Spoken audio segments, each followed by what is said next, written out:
Olá, seja bem-vindo, seja bem-vinda ao nosso podcast Caminhos na Vida. E hoje a gente vai falar um pedaço do livro 12 Semanas para Mudar uma Vida, do querido Augusto Cury. A gente já falou dele aqui, lemos o primeiro capítulo, hoje eu vou pular lá para o 8º, que é a 11ª lei da qualidade de vida.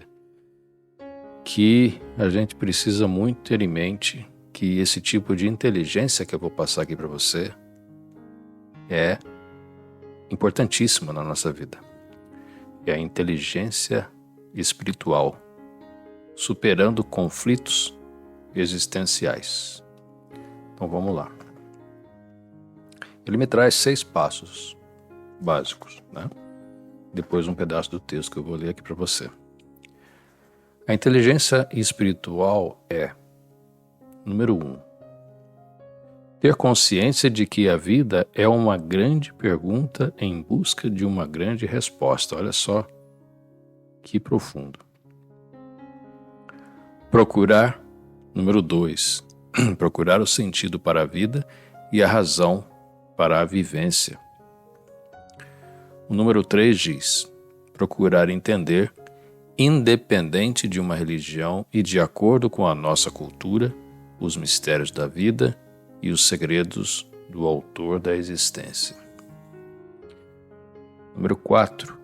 Investigar respostas para as perguntas que a ciência não tem como responder. Quem somos? Para onde vamos? O fim é o começo ou o começo é o fim? De repente essas perguntas te deixam aí meio sem dormir, pensativo, pensativa. Então, serve aí para a gente poder ainda mais aguçar a nossa mente com algum tipo de questionamento. Número 5. Ter consciência da temporalidade da existência. Número 6. Descobrir esperança na desolação, conforto na tribulação, coragem nas perdas, sabedoria no caos. Muito bem. Então são 6 grandes itens que ele fala alguma coisa nos textos que vem a seguir. Eu vou ler algum dos pedaços aqui. Vamos ver o que fala o número 1. Por que a inteligência espiritual é uma lei da qualidade de vida? Porque a vida é belíssima, mas brevíssima. E por ser breve, deve ser vivida com intensidade e sabedoria.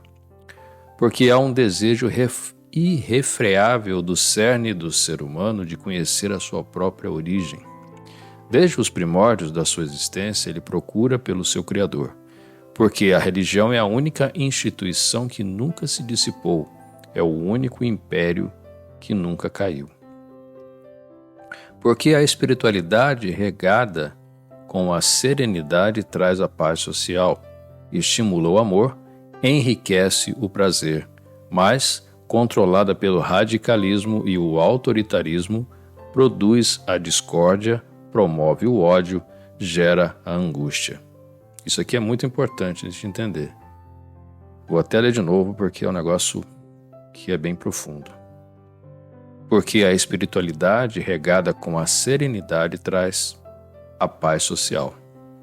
Estimula o amor e enriquece o prazer, mas, controlada pelo radicalismo e o autoritarismo, produz a discórdia, promove o ódio, gera a angústia. Quantos a gente não tem hoje na base do radicalismo, né? E a gente está tendo aí vários exemplos do que é ser radical no nosso mundo de hoje. Porque as mesmas inquietações que perturbavam os povos primitivos ainda perturbam o homem moderno, dentre elas a morte e o fim da existência. A vida humana é uma história em que não se aceita um ponto final, apenas uso de vírgula. Mesmo quando aceitamos a morte, na realidade estamos rendendo homenagem à vida. O eu não aceita o fim da existência. O caos último, o nada em si, o seu próprio extermínio. Ele só se consola se acreditar na continuidade da vida. O fenômeno do fim da existência está impregnado diretamente em quase todos os campos da atividade humana. O sistema policial, as forças armadas, a medicina, a enfermagem, o sistema de coleta de lixos, tratamento de água, o sistema de vacinação, a tecnologia da prevenção de alimentos, de preservação dos alimentos, a tecnologia da segurança dos carros tem ligação estreita com a qualidade de vida e com o fim da existência. A morte é um fenômeno tão relevante para o ser humano que está também fortemente presente na indústria do lazer. Na literatura, em particular na ficção, esse fenômeno frequentemente tem um grande destaque. Como na pintura, Hollywood não existiria sem o fenômeno da morte e da fragilidade da vida humana retratados nos filmes de guerra, policiais, terror, ficção, científica e aventura. O fenômeno do fim da existência e das indagações do espírito humano por desvendar essa origem reforçam a tese de que procurar Deus não é um sinal de fraqueza humana, mas da grandeza da sua inteligência. A procura pelo autor da existência é um golpe inteligentíssimo do intelecto.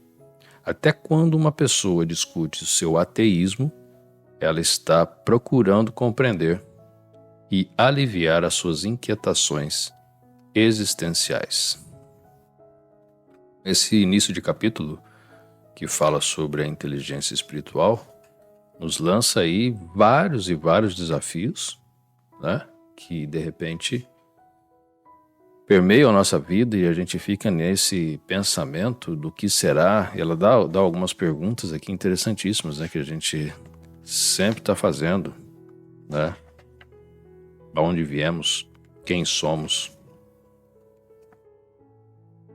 mas para onde vamos? O fim é o começo ou o começo é o fim? Para aqueles que acreditam, né, num processo de reencarnação, como a gente sempre fala aqui, a gente está numa eterna caminhada, né? Então a gente morre, a gente volta, a gente morre de novo, a gente volta outra vez. E nesse ir e voltar a gente tem as missões, os propósitos, as pessoas que a gente encontra e desencontra. E é um processo contínuo até que você entra num processo de se aproximar do Criador, que é isso realmente que a gente está fazendo aqui. A gente está caminhando em busca de uma proximidade com o Criador. Então, para aqueles que estão nesse processo de acreditar na reencarnação e no processo de vidas. Quem não está, como diz aqui o último pedaço do livro, do texto, a procura pelo autor da existência é um golpe inteligentíssimo do intelecto. Até quando uma pessoa discute seu ateísmo, ela está procurando compreender e aliviar as suas inquietações existenciais. Então não tem para onde correr. Presta atenção aqui que a gente dá para você. Ou você está acreditando numa possível vida, uma possível vida eterna, você é um imortal, que você vai buscar para onde você vai, qual é a sua vida, se você volta, se você faz, acontece, ou se você não acredita em nada disso que eu estou falando aqui, você está ainda buscando, né, um alívio para suas inquietações existenciais. E a inteligência espiritual, ela vai andar junto com a sua inteligência emocional, né, com a sua inteligência mental, de fato aquela que você estuda e adquire competências. Então tudo isso faz parte do seu todo, do seu ser humano, da sua consciência como um todo. Esse livro aqui é muito interessante. Ele te dá as 12 semanas para você alterar o seu comportamento e começar a viver uma nova vida. Eu sugiro muito, muito que você possa fazer a leitura desse livro, e a gente de repente começa aí a leitura dessas 12 semanas muito em breve aqui no podcast. Vai ser uma leitura bem densa. Eu pretendo fazer a cobertura de todos os 12 capítulos e inclusive ao final deles você tem aí uma série de exercícios que você pode muito bem fazer na sua casa e obter os resultados. Então são painéis, né, onde eles trazem aqui perguntas, né? Nesse caso aqui falando sobre essa parte de experiência de inteligência espiritual. Por exemplo, ele fala num painel aqui, exercícios para a sua prática diária. Então ele vai falar, faça um relatório das características da lei da inteligência espiritual, superando conflitos existenciais, descritas no início desse capítulo. O que você precisa desenvolver. E aqui ele pede para você fazer um relatório sobre o que você pensa da vida. Olha só que profundo isso. Mencionar as suas dúvidas, as inquietações e temores sobre o fim da sua existência. Procure ser fiel à sua consciência na sua procura por Deus. Exerça seu livre-arbítrio, seja feliz. Quem não é fiel à sua consciência tem uma dívida impagável consigo mesmo. Resgate o seu sentido de vida. Procure algo no seu trabalho, compromissos, atividades sociais que possa saciar o seu espírito, dar motivação para viver. Participe de atividades filantrópicas e doe-se para o seu semelhante. Pense com liberdade e inteligência. Treine expor e não impor as suas ideias. Avalie se a prática da inteligência espiritual, independente da sua religião, está desenvolvendo as funções mais importantes da sua inteligência.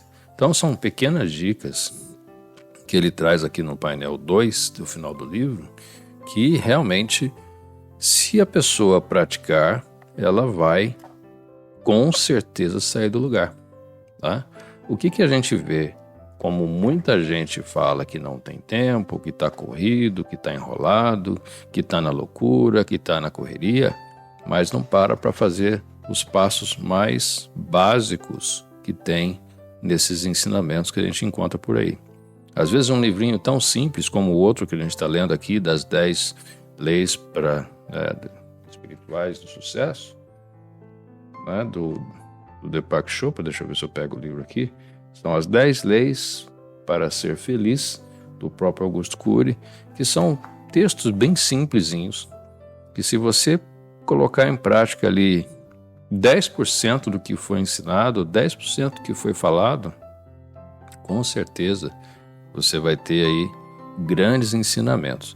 E uma coisa interessante nesse livro também é que ele coloca algumas passagens da vida de Jesus Cristo, e que nesse caso aqui da inteligência espiritual ele fala sobre a parte de ética, né? Na parte de Jesus Cristo, quando falava sobre a sua ética.